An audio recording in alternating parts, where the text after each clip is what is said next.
Student welcome back to my channel Samrat academy. Student मेरा नाम आकाश। मेरे प्यारे विद्यार्थियों, अभी तक आप लोग हिंदी में कुछ नहीं पढ़े हैं तो 70 नंबर बिल्कुल आप लोगों के आज वीडियो में पक्का हो जाएगा। मात्र 15 दिन में पढ़ के आप 70% आप लोग अच्छे नंबर से अचीव कर पाओगे। ठीक है, 70 में 70 नंबर बिल्कुल पक्का हो जाएगा। मैं जिस प्रकार आप लोगों को बताने वाला हूँ, मात्र 15 दिन में पढ़ना। ठीक है, उसी टॉपिक को आपको पढ़ना है, पूरा का पूरा क्लियर हो जाएगा। ठीक है, और यहाँ से एक भी प्रश्न बाहर नहीं जाएगा। ठीक है, हिंदी में पास होने का सबसे ज्यादातर रामबाण मैं आप लोगों को बताने वाला हूँ। ठीक है, यूट्यूब पे पहली बार आप लोगों को ऐसी वीडियो मिलेगी जो कि बहुत कम समय में आप लोग उस टॉपिक को पढ़ के बहुत अच्छे तरीके से बहुत 70 में 70 पूरा नंबर मार्क्स ला सकते हो।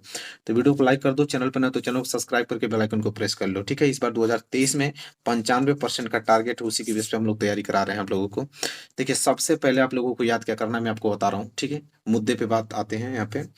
सबसे पहले महत्वपूर्ण रचना। ठीक है, और उनके लेखक एवं कवि के नाम सबसे ज्यादा इंपॉर्टेंट है, जो मैं आप लोगों को बता रहा हूँ। देखिए, लेखक और कवि के रचना से 5 नंबर के क्वेश्चन इस बार बोर्ड एग्जाम में आने वाले हैं। ठीक है, तो जितने महत्वपूर्ण लेखक हैं यहाँ पे, ठीक है, और कवि हैं, उनके कम से कम 3-3 4-4 आप लोगों की रचनाएं याद होनी चाहिए, और यहाँ से 5 नंबर आप लोगों का बिल्कुल फिक्स हो जाएगा।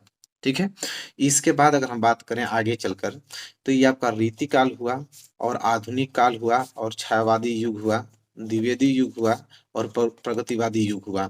ठीक है, इनके आपकी विशेषताएं या प्रवृत्तियां याद करनी। देखिए, विशेषताएं या प्रवृत्तियां दोनों एक ही होता है।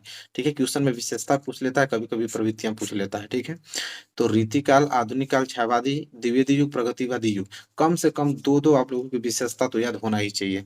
ठीक है, तो यहाँ से अगर दो दो विशेषता अगर आप याद कर लेते हो, तो यहाँ से भी आप लोगों के 5 नंबर के प्रश्न बनने वाले हैं विशेषता से लेकर। ठीक है, आपको दे देगा बहुविकल्पीय प्रश्न, ऑब्जेक्टिव क्वेश्चन ही बनेंगे यहाँ से, सबको मालूम है। ठीक है, ऑब्जेक्टिव क्वेश्चन बनेंगे यहाँ से 10 नंबर के। तो इन दोनों टॉपिक से आप लोगों का 10 नंबर बिल्कुल क्लियर हो जाएगा। ठीक है, एक दिन में चाहेंगे आप तो ये दोनों को आप याद कर पाओगे। ठीक है, और पूरा का पूरा नंबर आप ले जाओगे। तो ये क्लियर हो गया। इसके बाद आप लोगों को आगे क्या करना है, सबसे ज्यादा जो कि महत्वपूर्ण है, आपको महत्वपूर्ण गद्यांश याद करना है, क्योंकि गद्यांश इस बार मेरे प्यारे विद्यार्थी 6 नंबर के लिए आएगा। कितने नंबर के लिए? 6 नंबर के लिए आप लोगों का गद्यांश आएगा। और कौन सा गद्यांश पढ़ना वो भी मैं आप लोगों को बता देता हूँ। मात्र 15-16 दिन में आप लोग पूरा का पूरा हिंदी को पढ़ डालोगे। देखिए, मित्रता चैप्टर जो है, मित्रता चैप्टर को लिखे हैं आचार्य रामचंद्र शुक्ल जी। और मित्रता चैप्टर के जितने मोस्ट इंपोर्टेंट आप लोगों को गद्यांश में करा दूंगा आप लोगों को, और अपने से भी आप लोगों को पढ़ना है। ठीक है, और दूसरा आप लोगों का ममता है, और तीसरा आपका भारतीय संस्कृति है। ममता को कौन लिखे हैं? जयशंकर प्रसाद जी। और भारतीय संस्कृति को डॉक्टर राजेंद्र प्रसाद जी लिखे हैं। इसी 3 पार्ट का आप लोगों को पूरा का पूरा गद्यांश पढ़ना है, और इससे बाहर एग्जाम में नहीं आएगा। ठीक है, पूरा तैयार कर लेना आप लोग। और 6 नंबर के लिए पूछा जाएगा, और फिक्स है कि पूछा जाएगा। ठीक है, मात्र 3 ही चैप्टर पर फोकस करना, और ज्यादा चैप्टर पर फोकस करने की जरूरत नहीं है आप लोगों को। ठीक है, बिल्कुल कोई चीज फालतू आपको पढ़ने की जरूरत नहीं, वही चीज पढ़ना जो कि एग्जाम में आएगा। इसके बाद गद्यांश के बाद पद्यांश भी आता है। ठीक है, आप पद्यांश भी आप लोगों का 6 नंबर के ही होता है। ठीक है, 6 नंबर के लिए आप लोगों का पद्यांश भी पूछा जाता है। कौन से चैप्टर पढ़ना है आप लोगों को? पहला पद, ये तो आपको याद होना ही चाहिए, सूरदास का, जो कि सबसे ज्यादा इंपॉर्टेंट है। ठीक है, पद। दूसरा आपका है धनुष भंग, जिसको लिखे हैं तुलसीदास जी।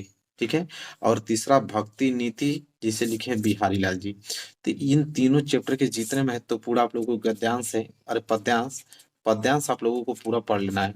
और कुछ इंपॉर्टेंट रहेंगे जो मैं आप लोगों को यूट्यूब पे कराता रहूंगा, और पूरा का पूरा क्लियर हो जाएगा आप लोगों को। लेकिन इतना ही पढ़ना है, 3 चैप्टर। इसके अलावा कोई चैप्टर पे आप लोगों को जरूरत नहीं है पढ़ने की। ठीक है, इतना ही फोकस करोगे, पूरा का पूरा नंबर आएगा, क्योंकि इसी चैप्टर से ही आता है। ठीक है, तो यहाँ पे पद्यांश और यहाँ पे गद्यांश, तो गद्यांश और पद्यांश से ही आप लोगों को 12 नंबर क्लियर हो गया। और 10 नंबर यहाँ से जो हमने बताया, तो यहाँ से 12 और 10 कितना हो गया? 22 नंबर। तो 22 नंबर तो आप लोग बस 2 टॉपिक से पास हो जाओगे चाहोगे तो।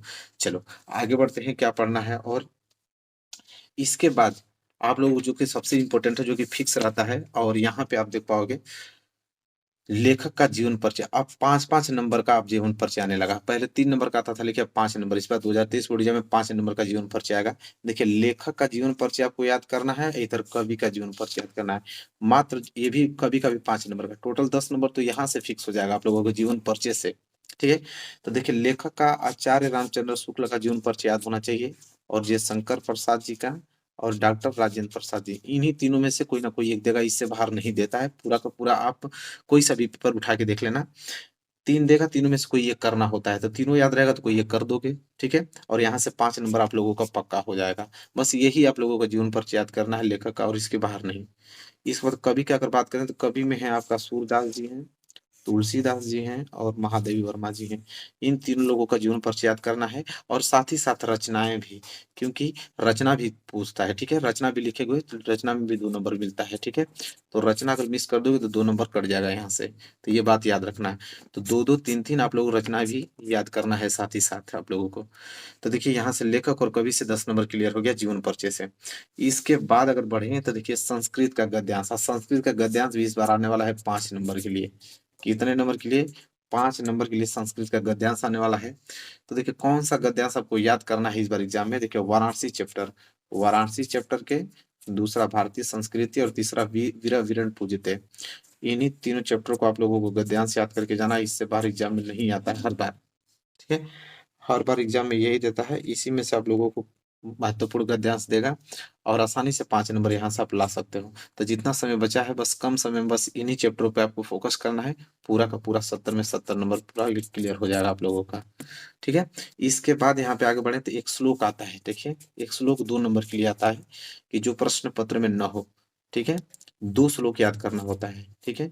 क्योंकि एक आप लोगों का श्लोक देता है गद्यांश के रूप में, ठीक है? जिसको आप लोगों को संदर्भ से व्याख्या करना होता है। तो वही आप लोगों को जो पेपर में दिया वही आप लोगों को श्लोक नहीं लिखना है, कोई दूसरा लिखना होगा, ठीक है? तो कम से कम 2 श्लोक याद कर लेना ताकि 2 नंबर यहाँ से आप लोगों का क्लियर हो जाएगा। ये तो फिक्स रहता है, वो तो हमेशा देता है कि कोई 1 श्लोक लिखिए तो आप लोग 2 श्लोक याद करना होगा। इसके बाद अगर आगे बढ़ें तो देखिए हास्य रस, करुण रस और रूपक अलंकार, उत्प्रेक्षा अलंकार, ठीक है? पहले लिखने के लिए आता था लेकिन अब इसको ऑब्जेक्टिव क्वेश्चन बना दिया है। तो ऑब्जेक्टिव क्वेश्चन में आप क्या दे रहा है, उसकी परिभाषा दे देगा, पूछेगा कि किसकी परिभाषा है बताओ, हास्य रस की, करुण रस की है, ठीक है? अलंकार की परिभाषा दे देगा, नहीं तो उदाहरण दे देगा, पूछेगा कि हास्य रस का उदाहरण है कि करुण रस का उदाहरण है। तो देखिए उदाहरण कम से कम 2-2 3-3 आप लोगों को उदाहरण याद होनी चाहिए, ठीक है? और साथ ही साथ उसका परिभाषा भी याद होना चाहिए। यहाँ से ऑब्जेक्टिव क्वेश्चन बनेगा, इतना याद रखिएगा, ठीक है? 10 नंबर के ऑब्जेक्टिव क्वेश्चन बनेंगे यहाँ से लेकर, ठीक है? रोला भी, सोरठा छंद की परिभाषा और उदाहरण। तो रोला और सोरठा छंद की परिभाषा और उदाहरण भी याद होना चाहिए, ठीक है? इन सभी टॉपिकों को मिला के 10 नंबर के क्वेश्चन पूछे जाएंगे इस बार, ठीक है?